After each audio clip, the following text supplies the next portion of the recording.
वरहमतुल्लाहि वबरकातुहू। तो dear students, आज हम हाजिर हैं एक नए लेक्चर के साथ। और आज का हमारा टॉपिक है correct use of verb. Correct use of verb, verb का सही इस्तेमाल कैसे हम करेंगे, किस जगह पे कौन सी वर्ब की फॉर्म इस्तेमाल होनी चाहिए, उसके रूल एंड रेगुलेशन क्या हैं, वो इंशाल्लाह हम साथ साथ डिस्कस करेंगे। तो आज की हमारी ये वीडियो पूरी देखिएगा, एंड पे इंशाल्लाह आपको कुछ चंद ट्रिक्स पे हम बताएंगे और इनके प्रॉपर आंसर भी हम देंगे। और आइए हम आज के लेक्चर का आगाज करते हैं। तो correct use of verb, verb का सही इस्तेमाल। सबसे पहला फिक्र है इट डैश इन विंटर।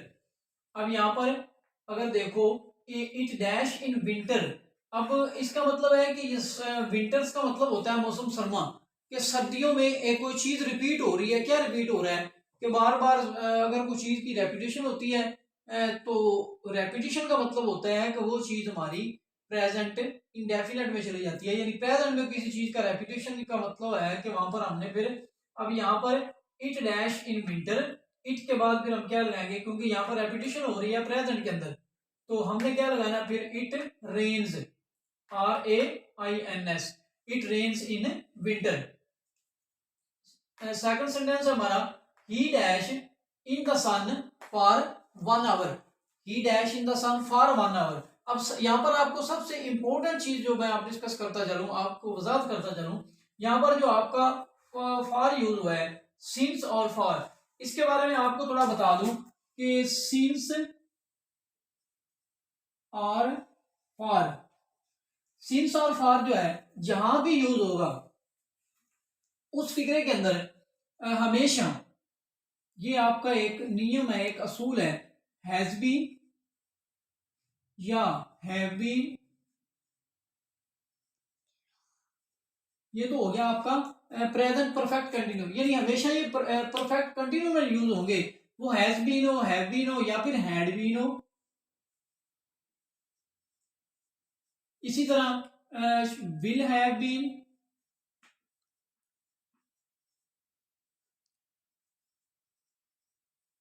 या फिर shall have been.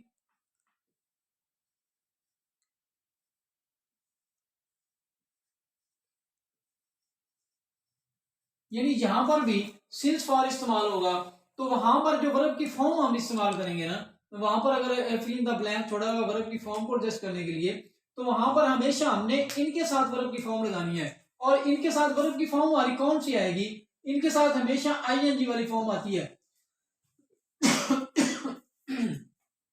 Excuse me. तो यहाँ पर हैज बीन या हैव बीन के बाद आईएनजी वाली फॉर्म हम यूज करेंगे, हैड बीन के बाद भी, विल हैव बीन के बाद भी, शैल हैव बीन के बाद भी।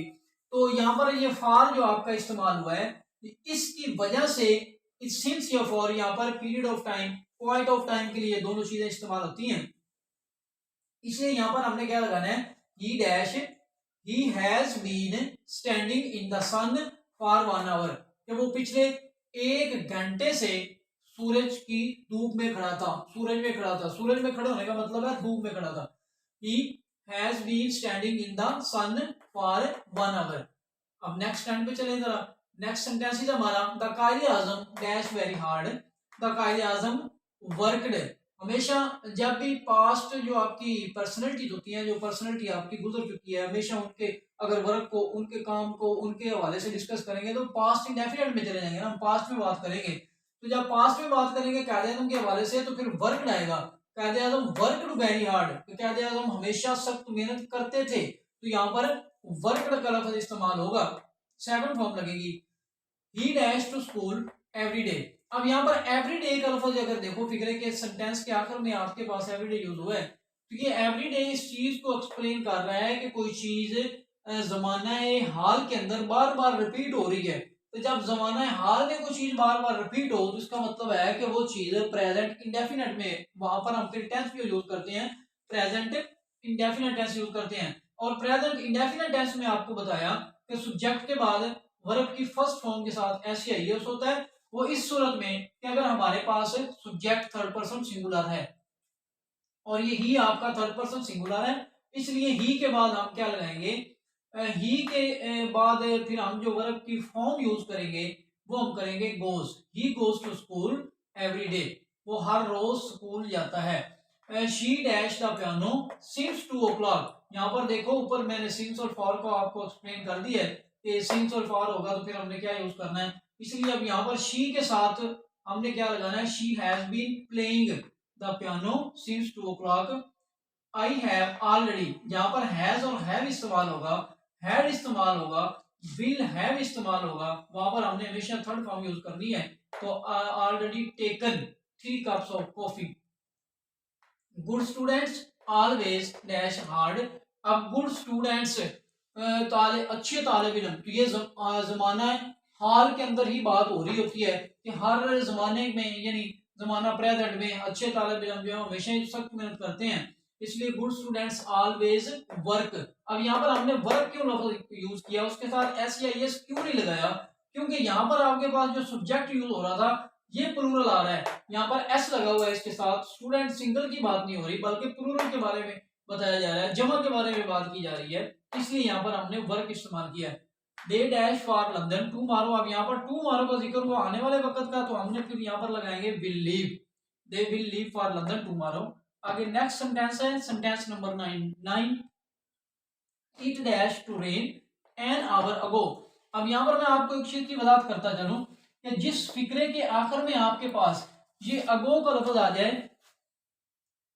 अगो हो, बिफोर हो, या फिर वक्त का जिक्र आ जाए जैसे 1996, 2006, सो ऑन, कोई भी चीज हो, तो उस फिर फिक्रे में हमने उस सेंटेंस के अंदर हमने पास्ट इंडेफिनेट टेंस इस्तेमाल करना है, हमेशा ही पास्ट इंडेफिनेट टेंस यूज करेंगे हम हमेशा। और पास्ट इंडेफिनेट क्या होता है कि वहां पर हमने वर्ब की सेकंड फॉर्म लगाते हैं, इसलिए it dash to rain an hour go.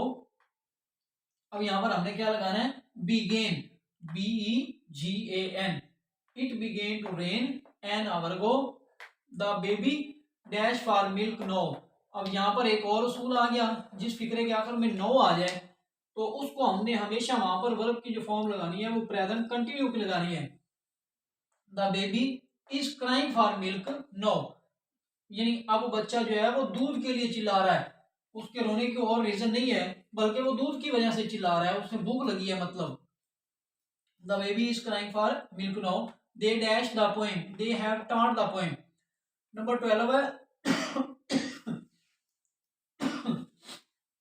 Number 12 है they dash tea every morning. अब यहाँ पर एवरी मॉर्निंग भी आपको बता रहा है कि प्रेजेंट में बात कोई काम रिपीट हो रहा है, जब जमाना है हाल के अंदर कुछ चीज रिपीट होगी बार बार तो वहां पर प्रेजेंट डेफिनेट यानी वर्ब की फर्स्ट फॉर्म लगाएंगे। तो they drink tea every morning. Last summer, पिछले समर की बात होगी, पास्ट में चले गए। वी विजिटेड मैनी प्लेसेस, यहाँ पर हम लगाएंगे visited. Samreen always speaks the truth, Samreen always speaks the truth. Present indefinite tense यहाँ पे यूज हो रहा है कि हमेशा सच बोलती है। I dash him next Monday. अब नेक्स्ट मंडे भी आने वाले वक्त का जिक्र हुआ है, यहाँ पर इसको अगर देखो नेक्स्ट मंडे आने वाले किस वक्त का जब जिक्र हुआ तो इसका मतलब है कि यहाँ पर हमने फिर क्या लगाना है, आई शैल सी हिम नेक्स्ट मंडे। इसी तरह अब नेक्स्ट अगर आप देखें फिक्र है हमारे पास 17, she has sent back. Has के बाद आपको बताया कि हैज है वो थर्ड फॉर्म यूज करेंगे, she has sent back. Number 18 है शी डैश सिंस मॉर्निंग। अब यहाँ पर सिंस का लफ्ज फिर से यूज हो गया तो इसका मतलब है कि हमने हैज है, हैड है, कोई भी जो भी होगा उनमें से हमने ऐड जो है ना यहाँ पर वर्ब की फॉर्म एडजस्ट करनी है। तो 18 में हमारे पास यहाँ पर आएगा he has been sleeping since morning. लेकिन अगर आपके ऑप्शन में हैज बीन की बजाय विल हैव बीन है तो फिर हम वो यूज करेंगे, लेकिन यहाँ पर फिर उसका कुछ जिक्र और हो जाएगा, उसकी बरल फिक्रे की कंडीशन को देख के हम अप्लाई करेंगे और आपके ऑप्शन के अंदर फिर एक ही चीज वो देगा इन तीनों में से, चाहे वो प्रेजेंट परफेक्ट कंटिन्यू का दे दे, पास्ट परफेक्ट का दे दे या फिर फ्यूचर परफेक्ट का दे दे, परफेक्ट कंटिन्यू का दे दे। तो इसलिए she has been sleeping since morning. Number 19, she dash before the party began. अब यहां पर आपको बताता चलूं, जब आपके फिक्रे के दो हिस्से होते हैं, व्हेन या बिफोर के जरिए मिलाए गए हों, तो वहां पर क्या होता है, वो फिक्रा आपका पास्ट परफेक्ट टेंस में होता है। और पास्ट परफेक्ट टेंस के फिक्रे के दो हिस्से अमूमन आते हैं कि एक काम के वाक़या होने की वजह से दूसरा हो रहा होता है, या उसके होने से पहले ही वो हो चुका होता है। तो वहां पर इस तरह की कंडीशन अप्लाई होती है। तो वहां पर हमने क्या करना होता है, व्हेन या बिफोर वाले हिस्से में हमने वर्ब की सेकंड फॉर्म लगानी है। यानी ये अगर व्हेन या बिफोर, इसमें हमने सेकंड फॉर्म वर्ब की लगानी है। और पहला हिस्सा जो होगा वहां पर हमने हैड के साथ वर्ब की थर्ड फॉर्म यूज करनी है। तो यहाँ पर ये जो आपका शी इस्तेमाल हुआ है, शी डैश, यहाँ पर हमने फिर क्या लगाना है, यहाँ पर लगाएंगे she had reached before the party began, वो पार्टी शुरू होने से पहले ही पहुंच चुकी थी। आगे नंबर 20 पे है, I dash this motorbike only a month ago. I, अब यहाँ पर भी देखो अगो का लफ्ज इस्तेमाल हुआ, जो मैंने पहले आपको रूल बताए थे। तो यहाँ पर पास्ट इंडेफिनिट टेंस इस्तेमाल करना है। आई बॉट, सेकंड फॉर्म लगाएंगे, I bought this motorbike only a month अगो, मैंने सिर्फ एक माह पहले ये बाइक खरीदी थी। तो they dash their meal before the guest arrive, यहाँ पर फिर से पास्ट परफेक्ट यूज हो रहा है।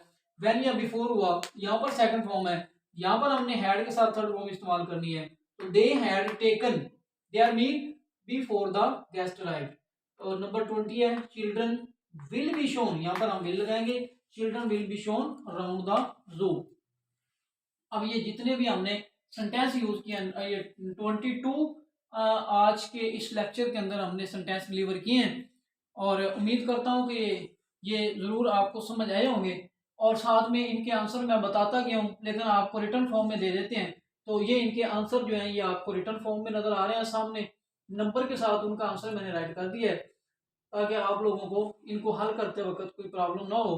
तो इनकी प्रैक्टिस करें तो किसी किस्म का मसला दरपेश ना हो। अगर आज की ये वीडियो हमारी अच्छी लगे तो चैनल को ज़रूर सब्सक्राइब करें, दोस्तों के साथ शेयर करें, चैनल को लाइक करें और साथ में आइकन बेल का बटन दबा दें, ताकि हमारा आने वाला हर न्यू लेक्चर जो है वो आप लोगों तक पहुंचता रहे और आप लोग इससे मुस्तफ़ीद हो पाएँ। जहाँ रहें खुश रहें, दुआओं में याद रखिएगा। अल्लाह हाफिज़।